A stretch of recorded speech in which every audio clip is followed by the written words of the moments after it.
Oke, sudah direcord. Untuk pemberian materi hari ini, kita membahas verifikasi peramalan yang akan disampaikan oleh Mas Julius. Mas Julius, silakan di-share screen.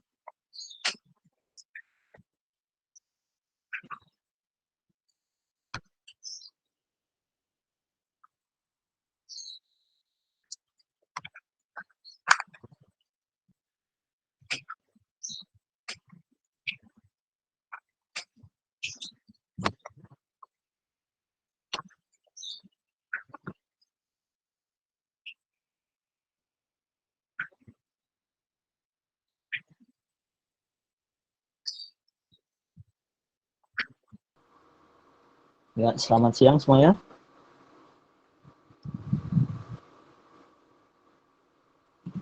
Kali ini kita akan melanjutkan verifikasi peramalan. Melanjutkan materi dari minggu kemarin. Ya, topik hari ini yang akan kita bahas yaitu yang pertama verifikasi peramalan, yang kedua yaitu metode statistik UTEL, yang ketiga tracking signal, dan yang terakhir yang keempat yaitu moving average chart. Lanjut ke verifikasi peramalan.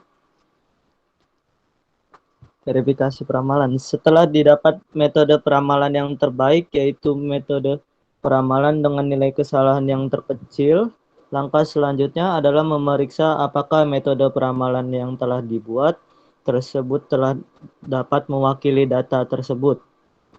Jika selama proses verifikasi tersebut ditemukan keraguan validasi metode peramalan yang digunakan, maka harus dicari metode lainnya yang lebih cocok.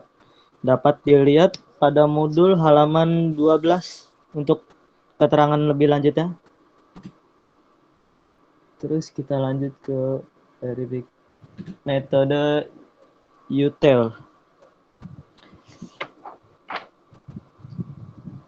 atau statistik UTEL. Statistik U yang dikembangkan oleh TEL merupakan suatu ukuran kesalahan peramalan yang mempertimbangkan ketidakseimbangan unsur kesalahan yang besar serta memberikan dasar perbandingan relatif antara metode formal dengan metode naif serta mengkuadratkan kesalahan yang terjadi sehingga kesalahan yang besar diberikan bobot yang lebih banyak dibandingkan kesalahan yang kecil. Rumus-rumusnya dapat dilihat pada modul halaman 10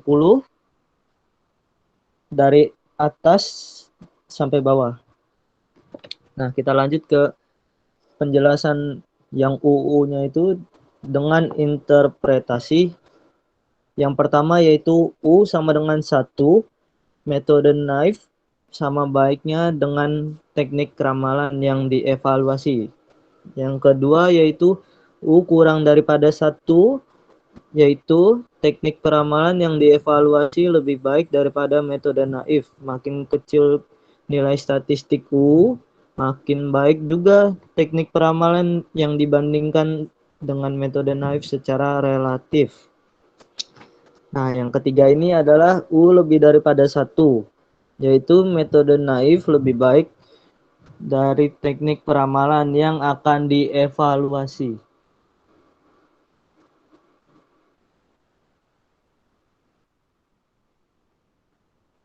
Yang ketiga, kita lanjut ke tracking signal.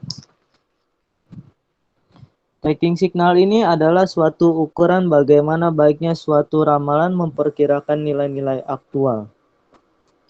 Tracking signal juga melibatkan beberapa penaksiran kesalahan ukuran ramalan seperti MAD atau yang kita kenal dengan mean absolute deviasi dan mengatur batasan-batasan yang ada di dalam pengukuran.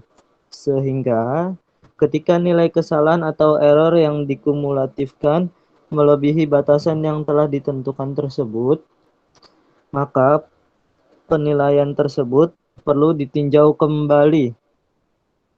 Rumus-rumusnya dapat kita lihat di modul halaman 12.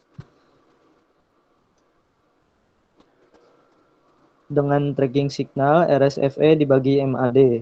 Lalu di bawahnya lagi sama dengan sigma atau permintaan aktual periode 1 dikurang peramalan periode 1 dibagi MAD.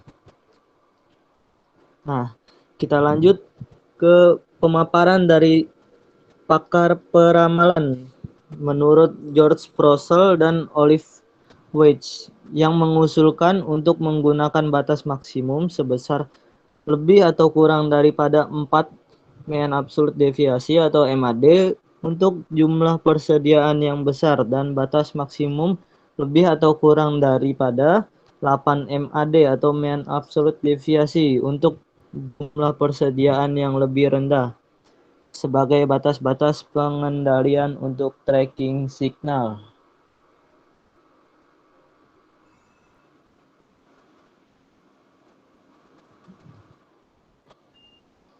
Kita lanjut ke pemaparan dari metode moving range chart atau peta rentang bergerak. Moving range chart ini digunakan untuk pengujian kestabilan sistem sebab akibat yang mempengaruhi permintaan.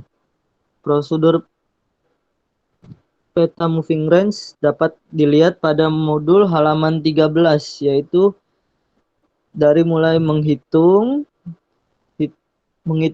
metode range untuk setiap periode, dan yang kedua yaitu menghitung rata-rata moving range, yang ketiga yaitu membuat peta moving range, dan yang keempat memplotkan atau D kutip T atau minus DT. Nah, ini ada di belakangnya juga nih keterangan lebih lanjutnya sampai modul halaman 14 menentukan daerah di luar kendali, penguji cobaan kondisi di luar kendali, dan ada catatan apabila terjadi kondisi di luar kendali maka perlu diambil tindakan untuk merevisi peramalan yang memasukkan data dan sistem baru atau menunggu bukti lengkap.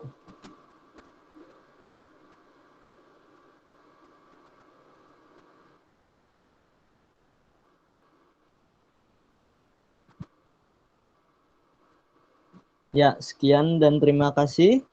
Kurang lebihnya mohon maaf. Apakah ada pertanyaan?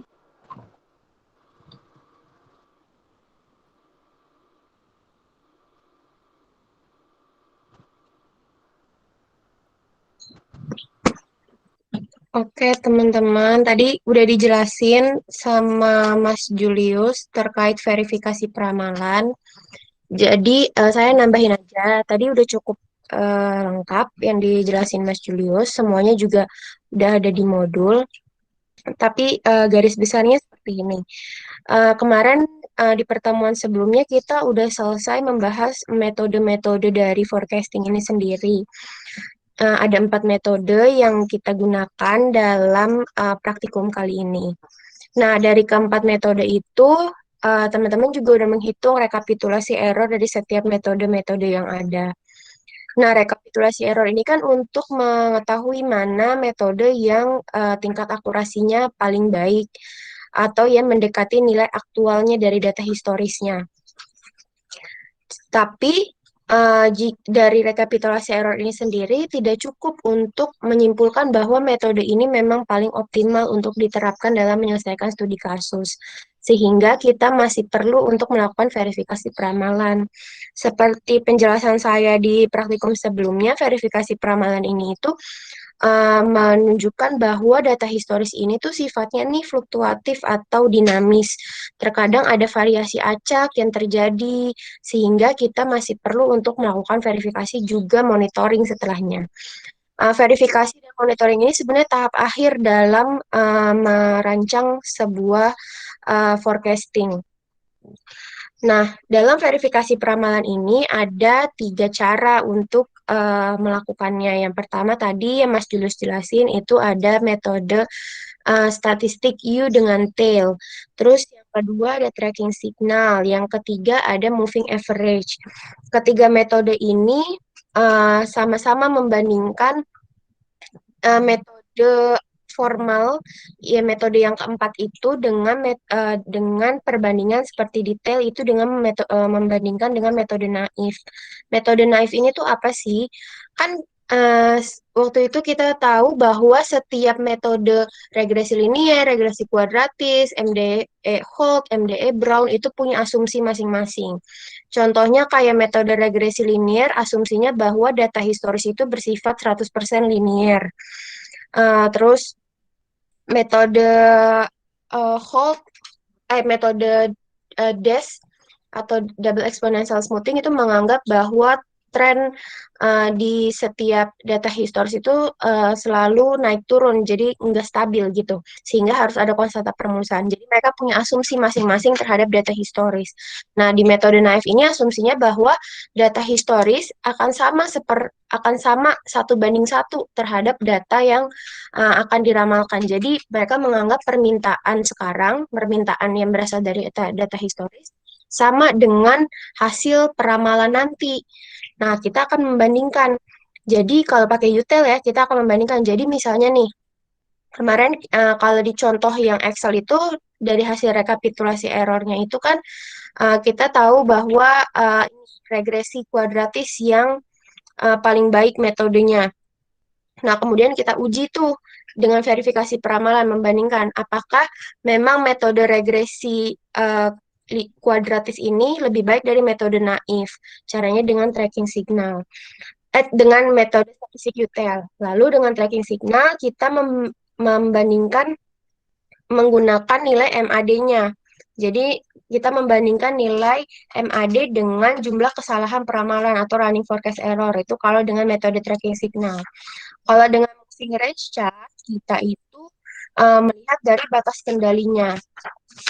Nah, jadi kalau di statistik QTL itu ada interpretasi dari nilai U-nya. Kalau di tracking signal itu yang kita lihat adalah batas maksimum atau batas kendali, yaitu untuk data yang persediaannya besar itu menggunakan plus minus 4 MAD. Tapi kalau untuk yang persediaannya kecil atau datanya tidak terlalu banyak itu batas kendalinya berarti plus minus 8 MAD. Lalu kalau di moving range chart itu ada BKA-BKB atau batas kontrol atas, batas kontrol bawah. Itu plus minus 2,66 MR atau moving range. Tapi itu kan batas kendalinya, tapi ada beberapa kondisi di mana nanti hasilnya itu di luar daerah kendali. Seperti teman-teman lihat di halaman 14 di modul itu ada yang daerah A, daerah B, daerah C, itu ada range-nya masing-masing. Teman-teman bisa baca sendiri. Kayak gitu. Jadi nih, gimana sih pengaplikasiannya nanti di Excel? Sebentar.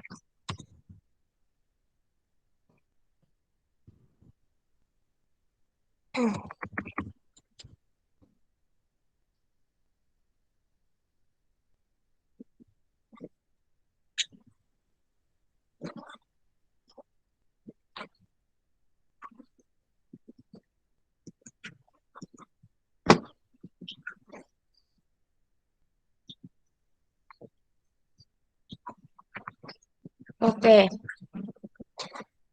Oh, ini yang belum diisi, bentar.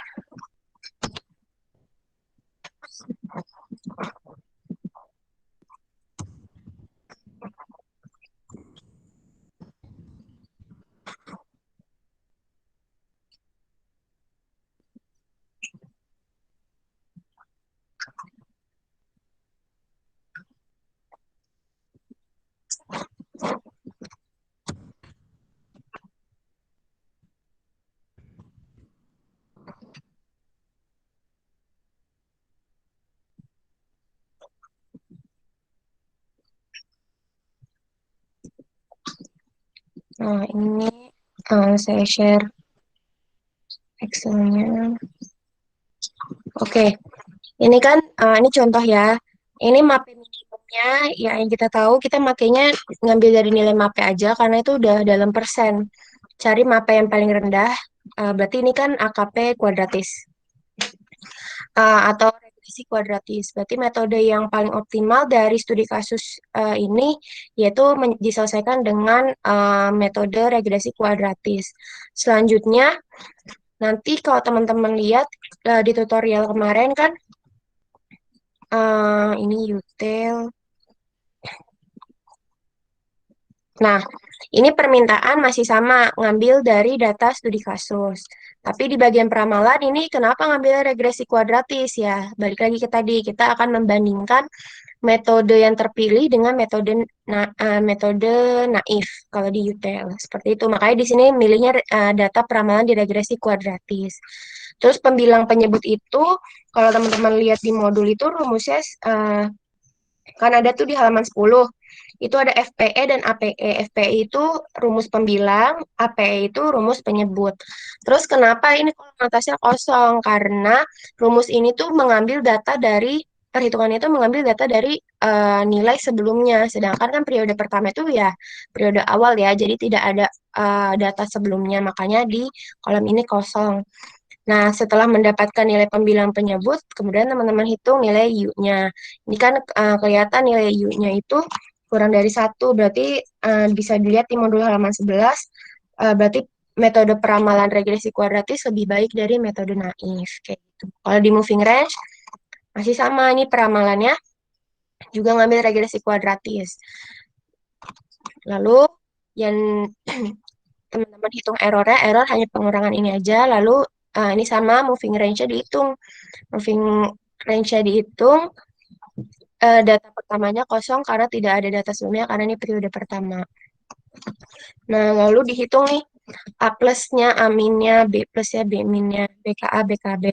Ini dikalikan dengan nilai ketentuannya, batas kontrol atas, tadi nilai ketentuannya plus 2,66.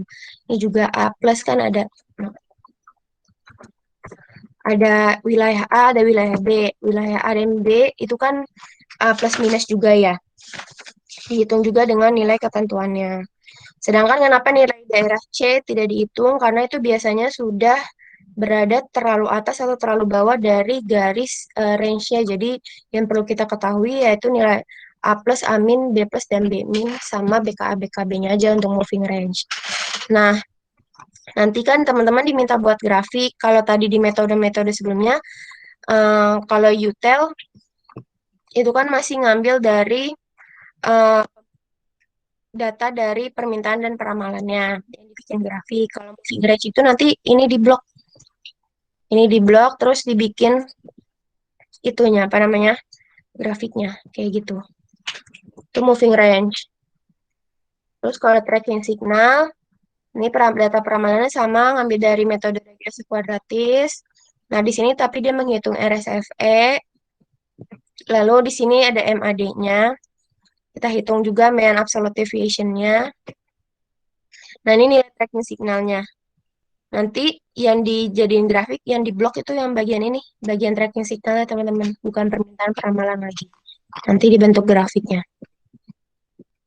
Kayak gitu. Oke. Sampai sini ada pertanyaan nggak? Soalnya ini materi terakhir, terus minggu depan kita udah persiapan untuk penulisan laporan. Jadi minggu depan kita kosong, eh, tapi kalau teman-teman mau asistensi kayak nulis laporannya kayak pengen dibimbing gitu, teman-teman boleh misalnya bikin Google Meet, terus share linknya ke kita, Mbak, Mas, kita ada Google Meet, bisa gabung nggak di hari ini jam segini gitu. Nanti kita sesuai nama jadwal kita juga. Jadi minggu depan kosong, hanya mempersiapkan laporan, terus minggu depannya lagi baru kita sidang, kayak gitu. Oke, materinya dulu nih, ada yang mau ditanyain nggak dari yang materi sebelumnya sama yang hari ini? Atau Excel-nya gitu. Saya kasih waktu 10 menit buat kalau ada yang mau bertanya.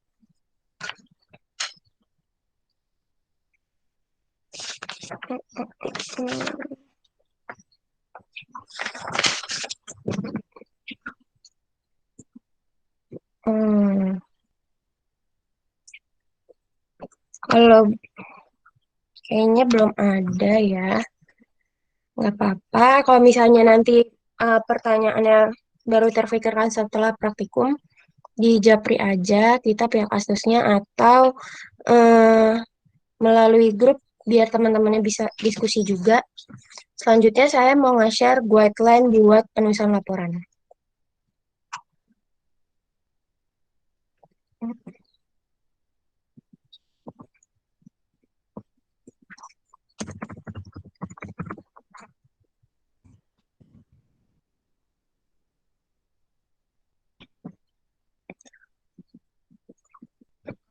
Oke, ini guideline buat penulisan laporannya. Nanti tetap saya share juga ke grup. Ini saya jelasin dulu. Ketentuan teknis laporan akhir forecasting. Asistensi dilakukan pada 3 Juli 2021. Asistensi dilakukan secara online dengan mengirimkan dokumen laporan akhir beserta data forecasting yang diolah menggunakan Microsoft Excel melalui email tersebut nih. Berkas yang akan diasistensi dikirimkan paling lambat pada 1 Juli pukul 20.00 dengan format subjek seperti berikut. Oke, asistensinya 3 Juli. Itu maksudnya kayak gini. Kenapa sebenarnya teman-teman ini feel free ya, teman-teman mau dicekin laporannya atau enggak. Kalau misalnya teman-teman ngerasa ya udah nggak perlu asistensi, nggak perlu ini, nggak perlu dicekin, yang berarti tanggal 1 Juli itu nggak usah sebentar.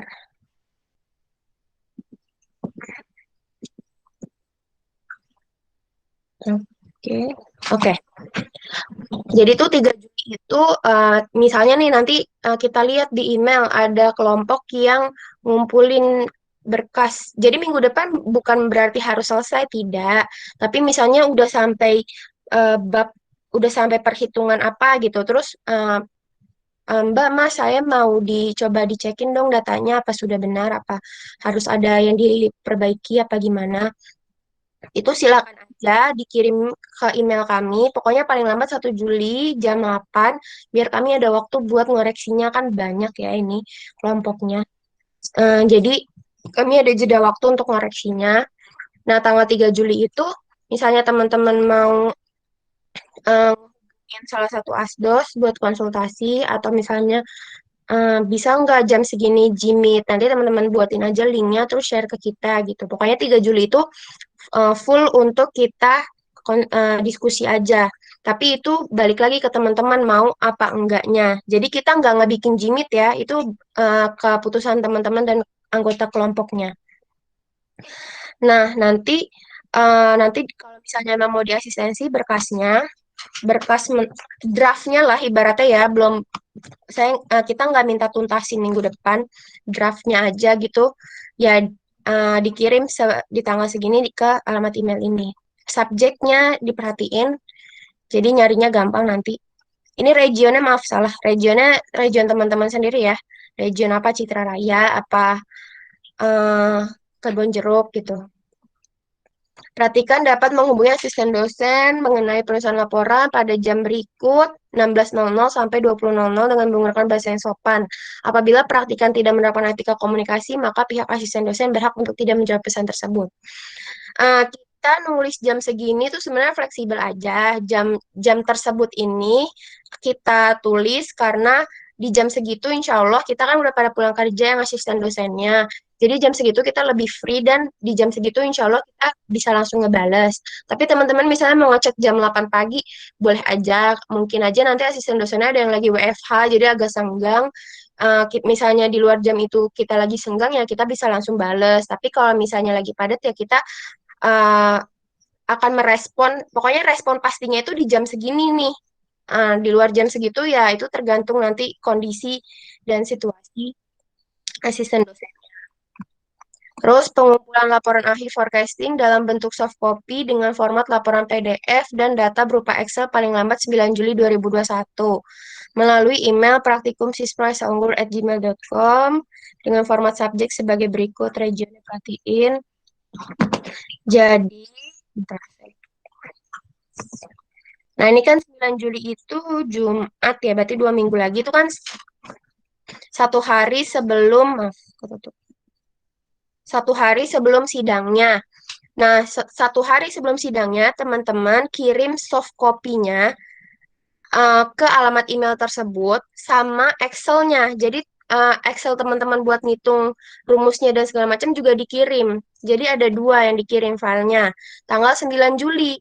Jadi kita udah bisa tahu nih mana yang direvisi apa segala macam. Tanggal 10 Juli pas teman-teman sidang itu kita bisa ngasih tahu nih yang harus direvisi bagian ini, bagian ini, bagian ini, perbaikannya di sini. Nah, nanti yang udah hasil yang direvisi baru di print, dijadiin hard copy, terus dikirim paling lambat 12 Juli 2021 atau hari Senin. itu bukan berarti hari Senin udah harus nyampe, enggak. Maksudnya saya mau resinya itu tertera di situ terkirimnya 12 Juli. Nah, alamat asdosnya kemana nanti diinfoin lagi bakal dikirim ke alamat mana untuk hard copy-nya. Nah, untuk hard copy-nya itu kan ini laporan depannya Mika warna putih, forecasting itu depannya Mika warna putih. Nah, untuk bentar saya cek dulu. Untuk belakangnya itu Kak beda ya. Kalau region sebentar.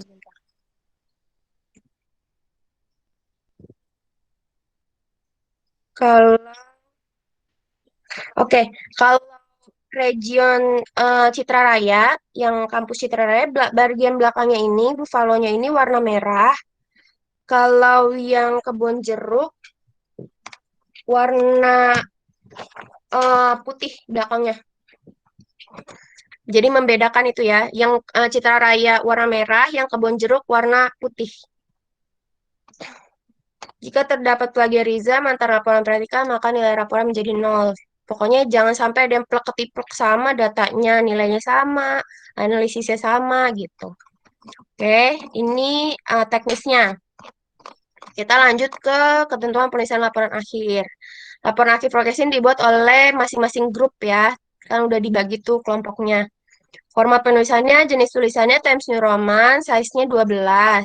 Ukuran kertas A4, ini marginnya. Diperhatikan. Line space-nya 1,5 dan before after-nya 0. Laporan harus sesuai dengan sistematika penulisan, ringkas, jelas, dan lengkap. Penyerahan laporan harus dikumpulkan sesuai dengan waktu yang ditentukan. Untuk hard copy laporan akhir, forecasting dijilid menggunakan warna putih. Warna putih itu maksudnya mika depannya itu warna putih. Tapi belakangnya sesuai tadi yang saya sebutkan. Ini sistematikanya teman-teman udah bisa lihat di modul juga di halaman awal. Penulisan nomor halaman, halaman ditulis per lembar. Nomor halaman untuk bab diletakkan di bagian kanan bawah. Jadi selain daftar isi, kata pengantar, lembar pengesahan itu pakai angka. Tapi kalau daftar isi, kata pengantar, lembar pengesahan itu pakai Romawi ya, diletakkan di kanan bawah. Terus setiap halaman pada bagian header, header tuh bagian sini, itu diberikan kalimat laporan praktikum mata kuliah sistem produksi TKT 304 di bagian pojok kiri atas. Dan footer bagian pojok kiri bawah nih biasanya sini, itu tulisannya jurusan teknik industri, fakultas teknik, Universitas Asa Unggul, sama alamat kampus masing-masing. Format penulisan header dan footer ini italic, fontnya Times New Roman, dan ukurannya 10 size-nya. Nanti kita kasih format covernya biar kompak semua. Kita logonya biar nggak kegedean 7 kali 7. Terus ukuran tulisannya diperhatiin. Nah, ini kampusnya kampus masing-masing, kampus Citra Raya, kampus Kebon Jeruk. Nah, ini lembar pengesahannya, laporan praktikum yang telah disusun oleh, kalau berkelompok ini olehnya terus titik dua, di bagian sini kasih titik dua, terus enter, nah ini 1, 2, 3 gitu, nama anggota kelompoknya. Terus ini ganti alamat kampus masing-masing ya, ini contoh KHI soalnya. Udah selanjutnya sama. Nah, ini ganti wilayah kampus masing-masing, Jakarta, Tangerang, kayak gitu. Udah sih, nanti guideline-nya saya share. Buat penulisan laporan, ada yang mau ditanyakan? Oh, ya, silakan Mas Eva. Izin bertanya kak, itu Iya, saya mohon maaf karena saya belum belum buka apa itu namanya buka modulnya dan saya kan memang belum bisa buka dan kondisi saya juga memang mm-mm. lagi kayak itu data raw datanya dari mana ya, data awalnya untuk melakukan forecasting or apa itu laporan ini kita Oke. mengambil. Mm-mm. Nah, untuk laporan forecasting kan itu ngambil data historis. Jadi eh, kita minta nanti cari datanya tuh boleh dari internet ya. Misalnya nemu jurnal data historis penjualan PT apa kayak gitu tuh. Nah, Oh, kita udah harga survei. saham boleh juga berarti ya kak, Jadi apa? harga saham. Itu dipersilakan kalau ini nggak apa-apa. Jadi nggak harus penjualan ya.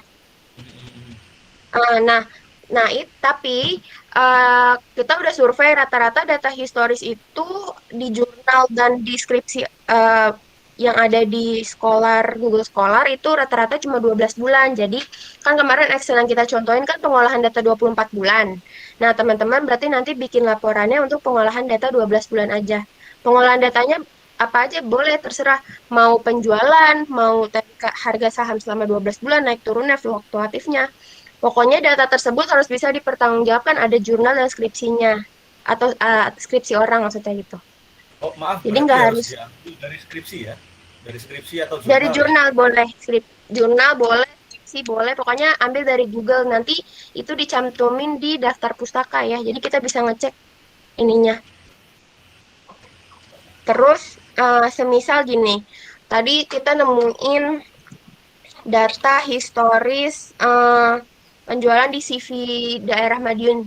Dia menjual sepeda. Itu kan dia penjualannya eh, jutaan ya, ratusan juta malah. Nah, teman-teman ambilnya yang ini aja, di-cut aja jadi yang ribuan. Jadi nggak terlalu besar angkanya. Tapi Baik, tetap jadi cantumin jurnalnya, jadi kita bisa tahu, oh ini di-cut sekian, sekian gitu angkanya gitu. Oke,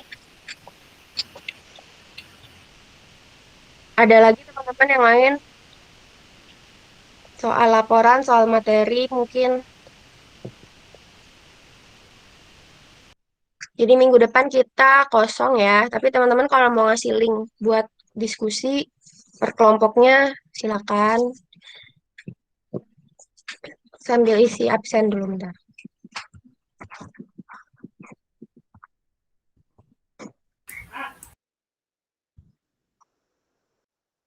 Ya, di itu ada di kolom chat absennya.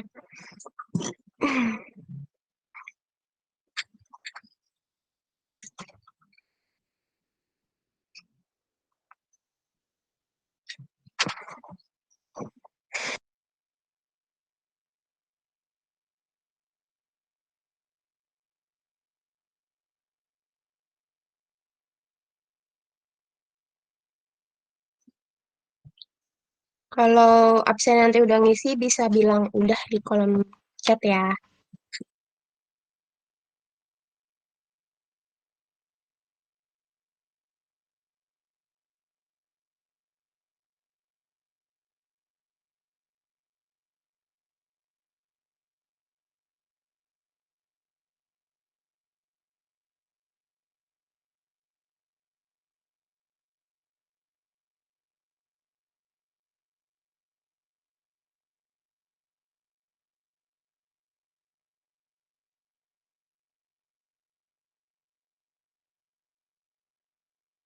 Oke,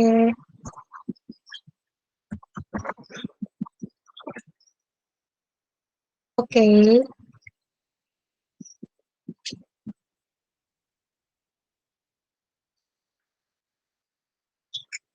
oke, oke. Oh iya Mas Nurnya ini nggak apa-apa.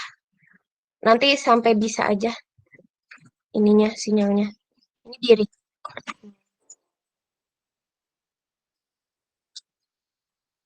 Untuk pembagian kelompok, nih saya share deh. Bentar.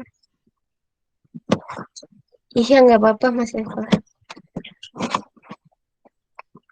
Hmm,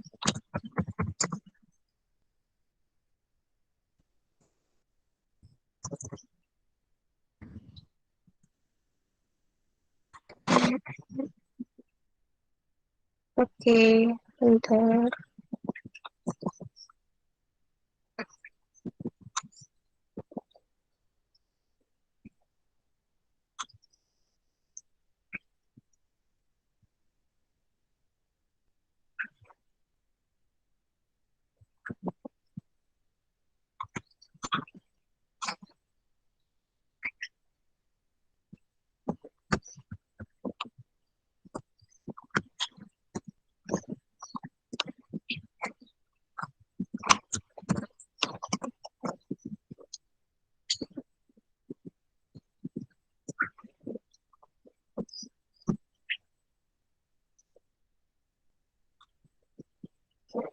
Ini ya.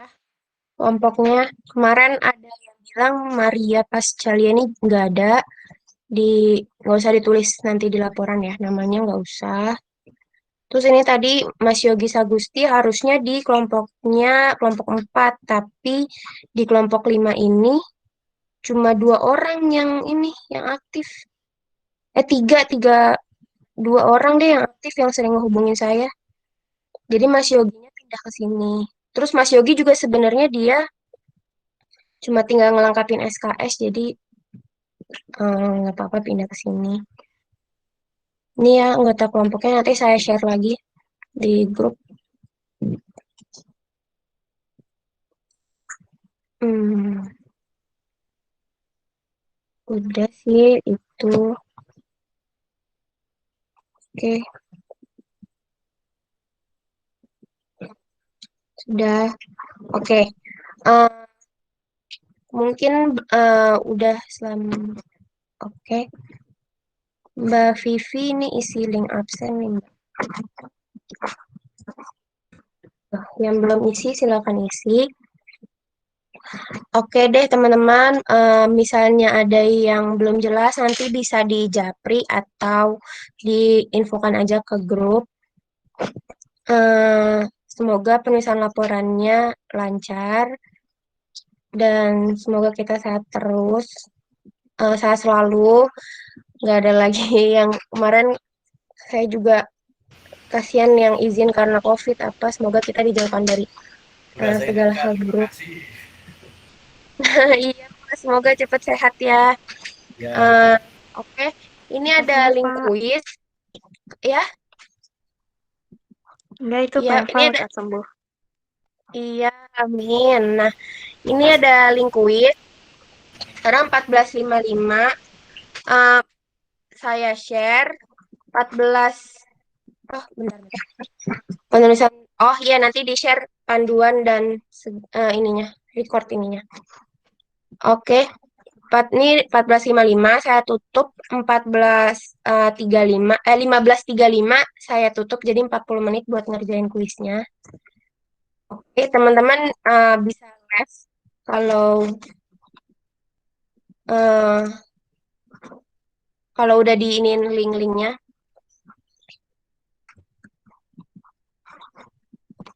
Oke, saya tutup. Kurang lebihnya mohon maaf. Apabila ada yang kurang jelas, bisa nanti ditanyakan via Japri. Eh, Wassalamualaikum warahmatullahi wabarakatuh. Selamat sore. Selamat sore, makasih Kak. Selamat. Mari.